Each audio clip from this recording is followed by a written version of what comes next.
Hey guys, happy Wellness Wednesday. Welcome back. I missed you. We were away for a couple of weeks, and today is a very big day because I have my first Wellness Wednesday guest, my beloved husband, Brian.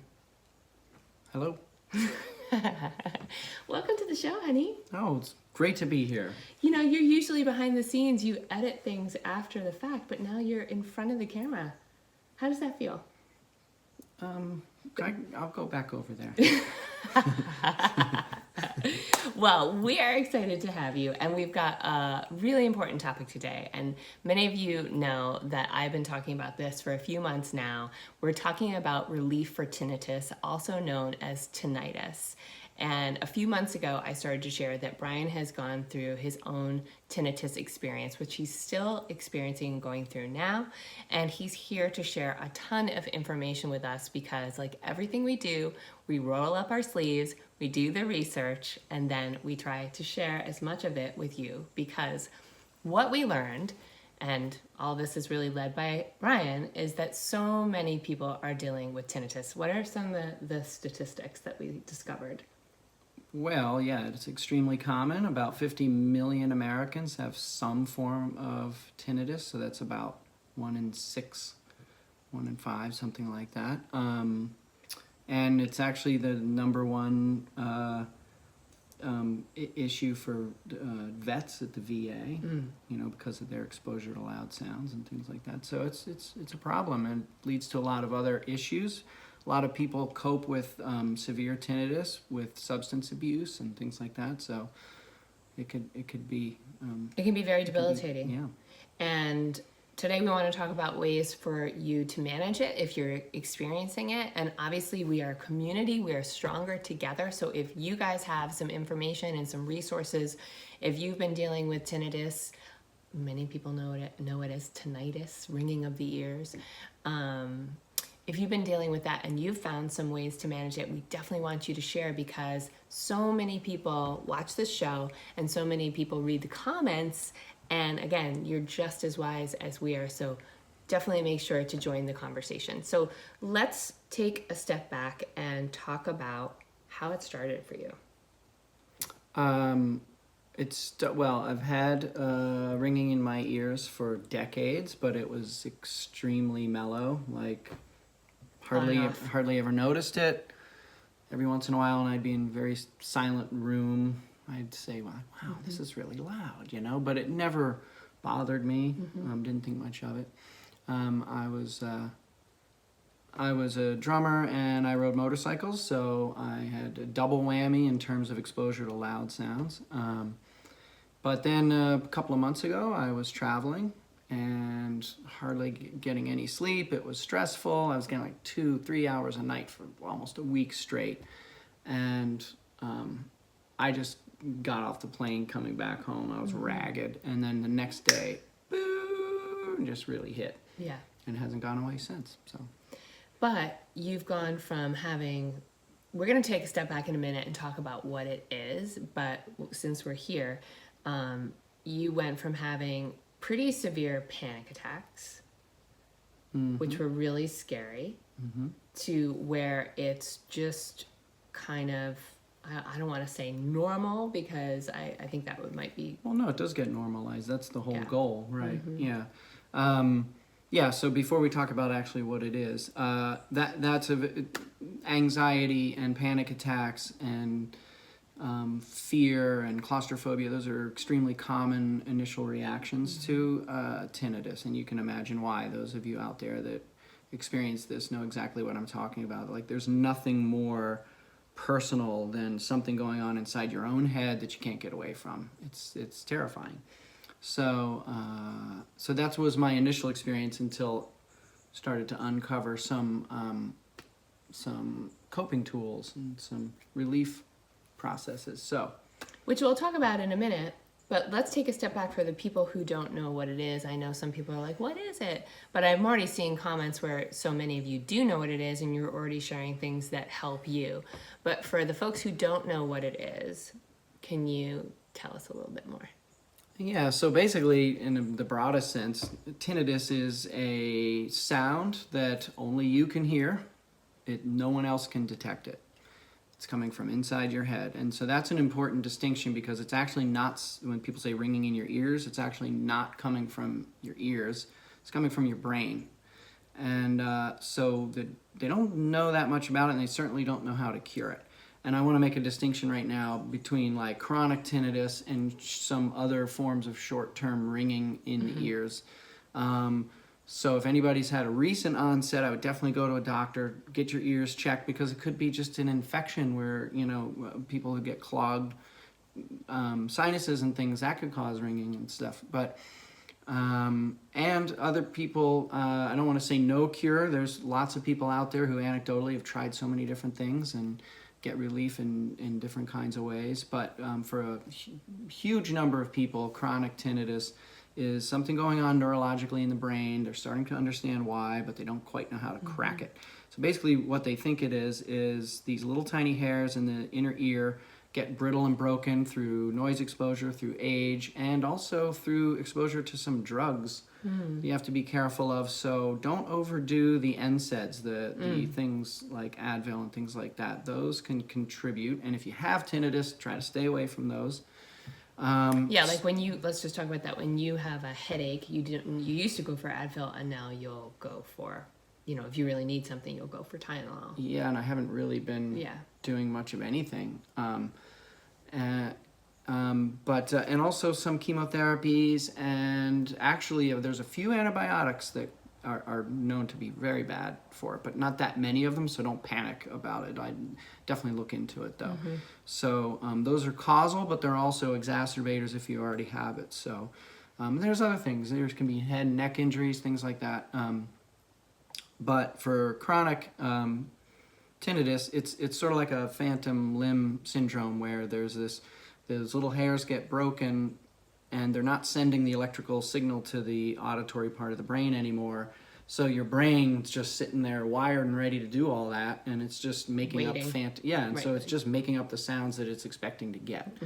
And so it's just gone a little haywire. So it's so that's kind of what it is. So in the early stages, when you were going through the panic attacks, I'm going to talk about a couple things that really helped you, and then we're going to talk about what really took it to the next level. So first and foremost, it was sharing your feelings. We would stop. I could see it coming over him, because panic attacks are something that I've dealt with on and off my whole life. And we would sit there and we would be together and we would just dive in. We used tapping. And so I would either lead you through a tapping meditation, or you would go and listen to our friend Nick Ortner's tapping app. And then Nick created a special tapping meditation just for you, but then he shared it with everybody else, because it's great. It was amazing. So that helped an enormous amount. You also were working with an EMDR practitioner. Right. Won't go too far into all that right now, but that was really great. If anybody knows anything about it, that's sort of like this back and forth retrain the brain thing. But actually what I found even more valuable was that when we were working together, she helped me with some very, very specific visualizations for a positive experience, but also the negative experience about when my panic attacks were happening. So that I've referred back to those. I have a little transcript.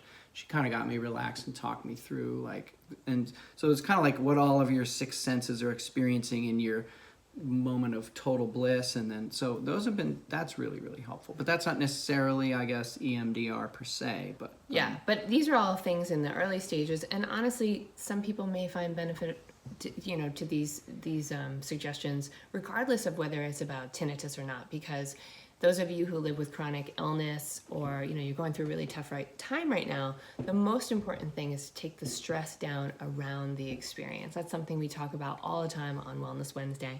And so I want to hit one more thing, and then we'll talk about Bruce. We just share everything here with you because we love you and we want to help you. But you started to see my therapist, and a big part of it was to deal with the stress and the grief and all of the emotions that were coming up. And I think that was a massive part of your early relief, let's say. Yeah. Go, Carol. Go, Carol.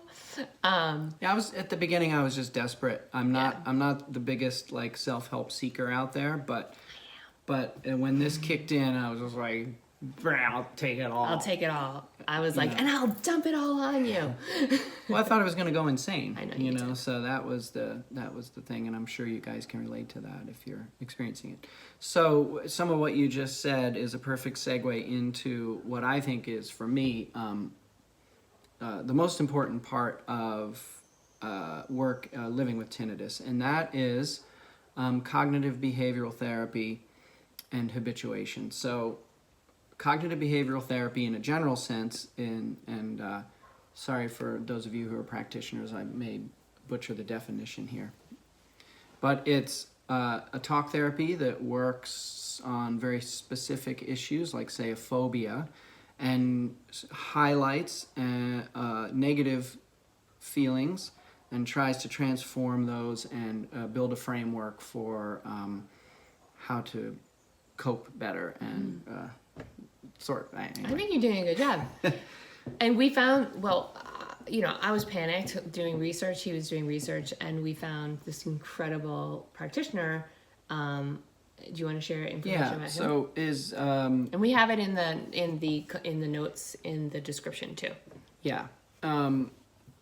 Dr. Bruce Hubbard, he's a cognitive behavioral therapist who also has been dealing with his own tinnitus for 3 decades or so. So he's seems like the go-to guy, and he has tons of great material. There's a webinar on his site, and you can contact him and work with him and get a ton more. I have a bunch of worksheets I've gotten through working with him, and they're really great for just working your way through these. What is this negative thought I'm having? Let me try to understand, like, how rational and real is that? And you basically work your way through this recovery statement in any given moment when the stress starts to kick in. But anyway, the whole basic concept is, again, presuming there isn't a cure, what you're trying to do is make a distinction for yourself between experiencing the symptoms, the sound, and your and your emotional reaction to the sound. Mm-hmm. Most people think of them as one and the same. Mm-hmm. Anybody who's ever dealt with pain management, it's like there's pain and then there's how I'm feeling about it, and they're all part of one thing. Right. And so this is why, as you said, this cognitive behavioral therapy approach to tinnitus, like you've said, just take out the word tinnitus and put in anything else you've ever dealt with, and it's like the perfect framework for how to deal with anything, really. And so it's really important that you work on your emotional reaction to the sounds you're experiencing. And so over time, the goal is to habituate. And so habituation is, we're all habituated right now to tons of environmental stimuli, whether it's sights, sounds. Right now, there's crickets outside, and there's the hum of our refrigerator, but we're habituated to it. It's there, hasn't gone away, but we're not focused on it. Mm-hmm. And that's the goal. Meaning it's not in the forefront of our consciousness. Right. And so that's the goal. And so, like, your consciousness only has so much bandwidth for all the different inputs it's getting from your senses. And so the important thing is to catch the negative feelings early if you're starting to get a little panicky. Mm-hmm. And what you want to do is try to have as neutral an emotional response, because that will help the habituation process. It's basically telling the brain over and over, this is not a threat, because the truth is tinnitus is not life-threatening, whereas, like, say, pain, for example, pain is probably an indicator of something serious going on, whereas tinnitus is like, it's really just a phenomenon, right? And if you could train your brain to just not care about it. I know that's easier said than done, and it's a process, and it often takes anywhere from 12 to 24 months to slowly habituate, and you have setbacks along the way. And again, those setbacks aren't necessarily how loud it seems or how often I'm hearing it. Mm-hmm. It's how you're responding to it emotionally. Mm-hmm. That's the key. So if you're having a fear response, you get caught in a resistance loop. You're resisting it in some way, and that actually reinforces the brain and keeps telling it this is a threat.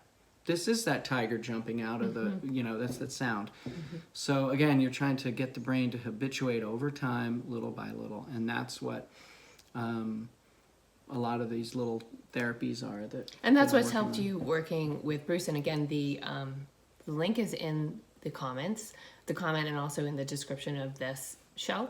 And he works over Skype. But there's other therapists who do CBT therapy, so you can find somebody if you want to work with them in person.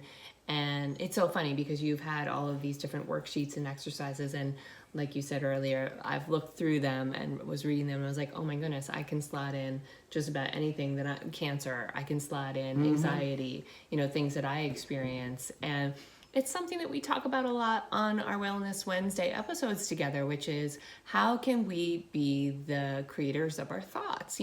We may not be able to choose our first thought, but we can choose our second thought. And I think that's what habituation is about. How do you catch that thought before it sinks into your tissues and turn it around and choose a better thought and work your way up the better thought ladder, as Abraham would say. Yeah. So in the case of the tinnitus, my particular thing is, and again, those of you who have it probably can relate to this, when it's hitting you hard, you just can't believe it's ever not going to be, you just feel like it's permanent, it's forever, oh my God. But you realize, wait, there's 5 minutes ago, I didn't even experience it. So you're constantly working yourself through, well, if that's true in the past, what evidence do I have that it's going to be forever in the future? And you go, oh, okay, I guess that's really not true. Right. Let me just change. I got a low battery sign here.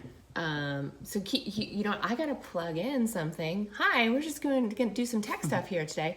But I want to move on to, while I plug that in, I want to move on to sleep hygiene, because sleep has been so important for you, and it was really difficult in the beginning with the sounds. So while I plug that in, tell me what you're doing. Well, I had chronically bad sleep, and it was really mostly probably my fault. I wasn't very disciplined about all the things I knew I was supposed to do right.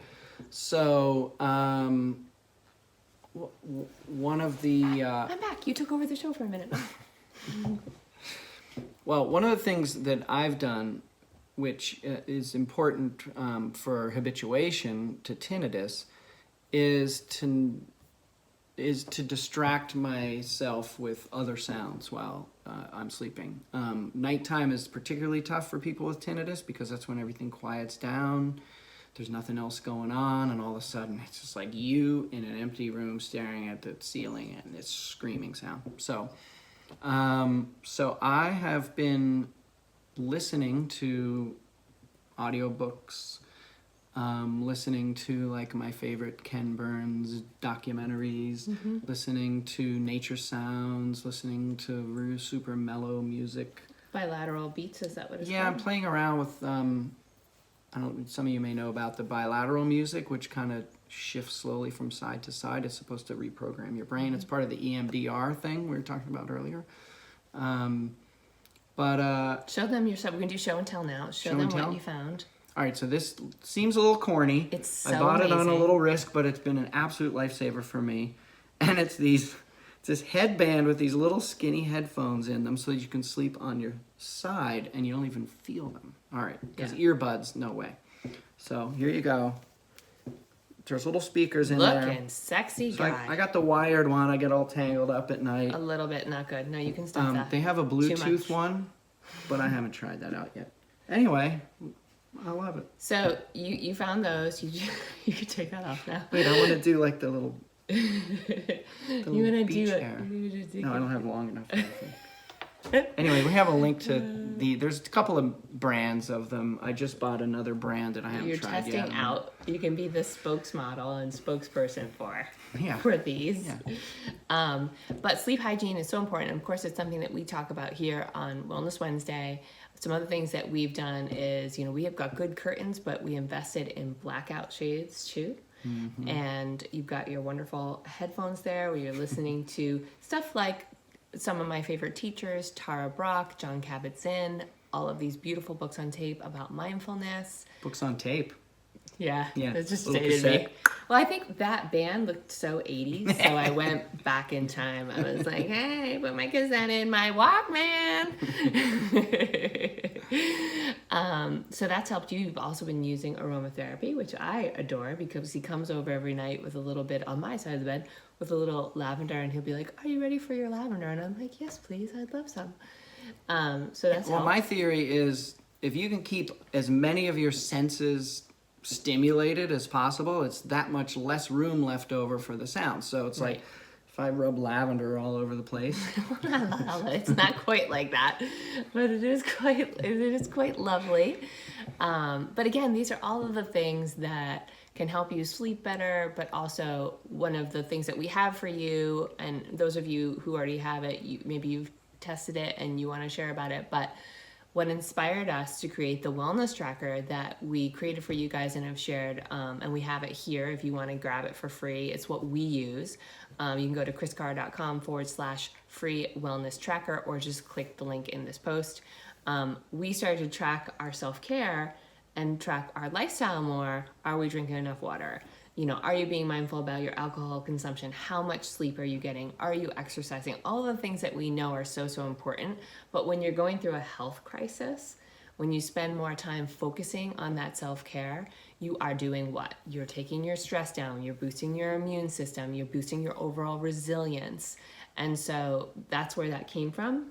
Absolutely. If there's one thing that contributes to like, if I noticed a correlation between my stress and my ability to, what's the word I use? Manage. There's another word I use all the time but anyway, yeah, being able to handle it. Okay, so we've talked about that. We talked about tapping, EMDR. We talked about Bruce. I'm just looking at some notes here because we have so much information for you guys. And maybe you'll blog about this on kriscarr.com sometime. Will you come back? Yes, I'd love to come back. Would you like to come back on the show? Absolutely. Guys, give a thumbs up or some hearts or some I don't know, hand movements if you'd like to have him come back on the show, because there's so many things that we can talk about. We can talk about love and relationships. We can talk about working together. What's it like to be a husband and wife running a company together? There's so many things we could talk about. Your game? Great. Let's see if people want to have you come back. Yep, they do. Okay, excellent. But before we talk about another episode, I want to touch on a few other things that you've been doing that have certainly helped me too.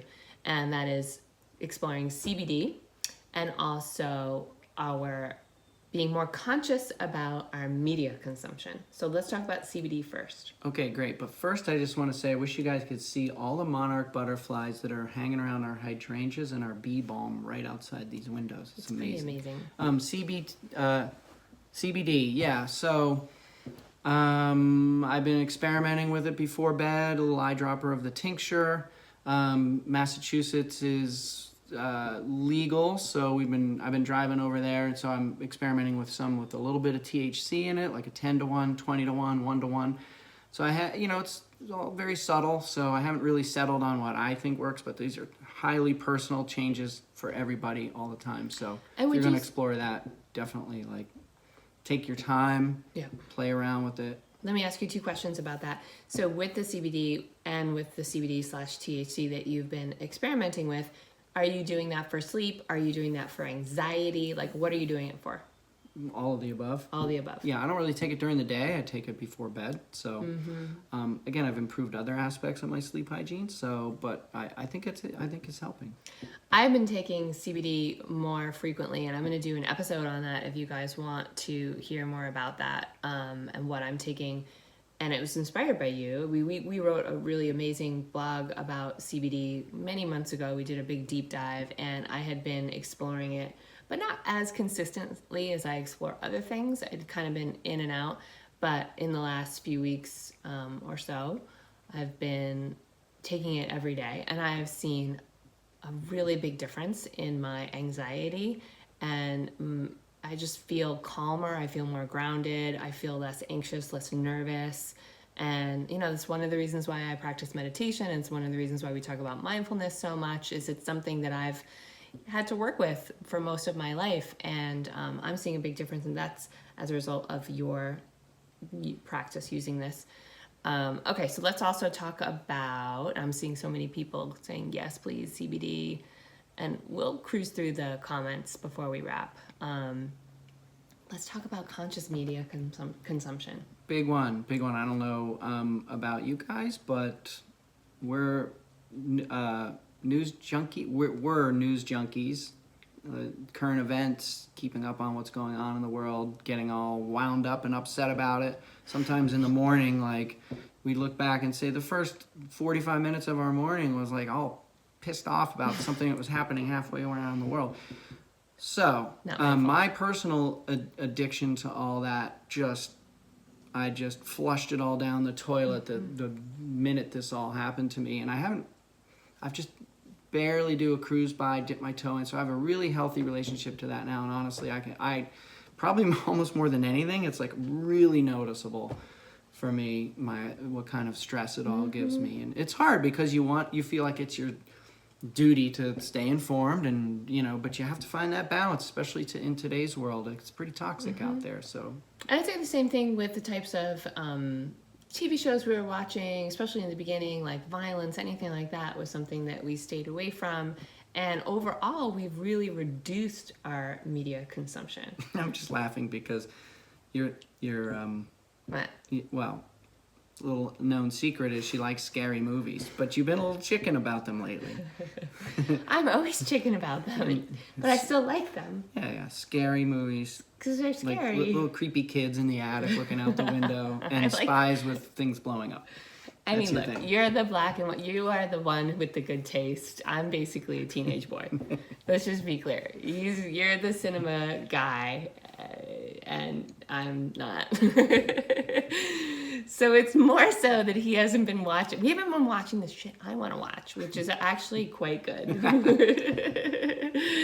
Here we go. This is awesome. Okay, so as we head into the home stretch here, let's get soulful, baby. Mm-hmm. Tell me about something that's been a positive that's come from this difficult situation. Well, I think really understanding a new way of understanding what acceptance means. One of the first things I did was like the serenity prayer. I cut that out and put it on my wall because it just says everything about a situation like tinnitus. And also like really learning about this whole fight or flight response and really tuning in much, much better to the kinds of feelings, like way earlier than I ever used to, like the kind of unconsciousness, things that would be going on underneath. Now being able to identify some of those physiological things that start to happen, right? Yeah. Like get a little sweaty, whatever. Everybody's got their own different response, but just butterflies in your stomach, and your body heart tells rate, you. Start breathing. Your body's trying to say messages. Yeah. Yeah. And so like tapping into all that, and that's really been, and again, like we were saying earlier, just stress, really seeing, for me, I now have something that a challenge for me that is pegged to stress, and I can watch it actually ride the same wave, which I've never had until now. So overall, really making some really positive changes in life. I think that any chronic condition helps us, if we allow it to, it helps us be mindful. And if you're going through something, well, let me just say, if you're going through something that's exacerbated by stress, then stress is your teacher. But now I will also say that we are all going through something that's exacerbated by stress. So stress is our teacher. And when we feel those feelings, when we have those whispers from our body or the roars from our body or our intuition, that is a sign to tune in and to listen. And I've seen you do that in such a big way. And it's been really inspiring to witness. And I think that it's also inspired me because that's what we do for each other. When you have a partner or a friend or, somebody you're really close to in your life, it's all about growth. Life is growing. And if you're growing together, you're going to go far. And so with your growth, I could see myself growing more. And our relationship grew in a big way and still continues to grow in a larger, because I'm the talker. I'm the one, I'm feeling things that I want to explore, right? I have feelings. And you were less, about sharing all of your feelings. And and now I think you're just far more receptive to sharing what's going on because you know what we talk. He's embarrassed now. What we stuff, right? Those issues in our tissues create more stress and make it difficult for us to be resilient. So I want to applaud you for that. You sharing your feelings has brought us so much closer and given me permission to share even more. What can I say? I know. I'll save my feelings for another. I know, it's embarrassing. And there's a lot of people watching, but you know, it's good that you're talking, well, that I'm telling you that he shares his feelings more.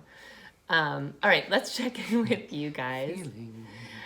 Oh my goodness. So many wonderful comments. So much love for Brian. Thank you so much, guys. And I think that this is a big topic, so clearly there's going to be a lot of conversation. I'm going to go back to it all after we wrap. Some folks have talked about hypnosis. It's not something that you've explored, but something we were looking for a hypnotist. We talked about that, yeah. Mm-hmm. Because we thought that would be quite helpful.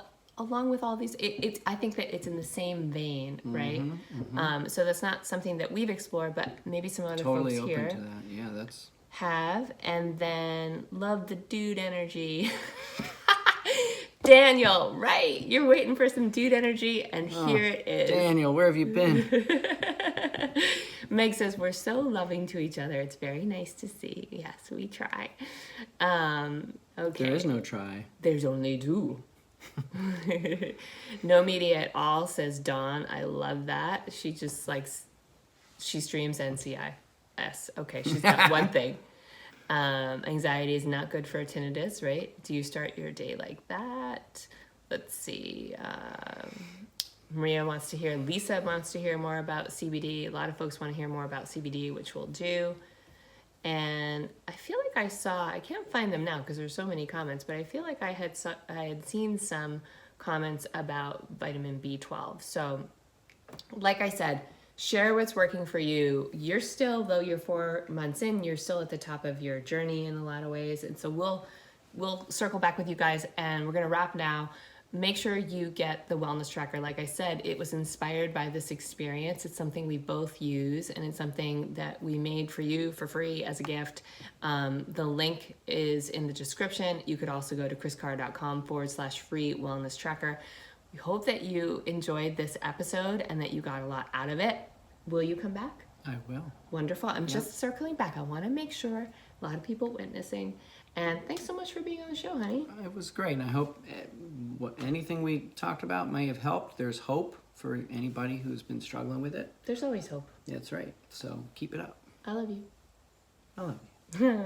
We love you too. Have a great day, everybody. And scene. Bye.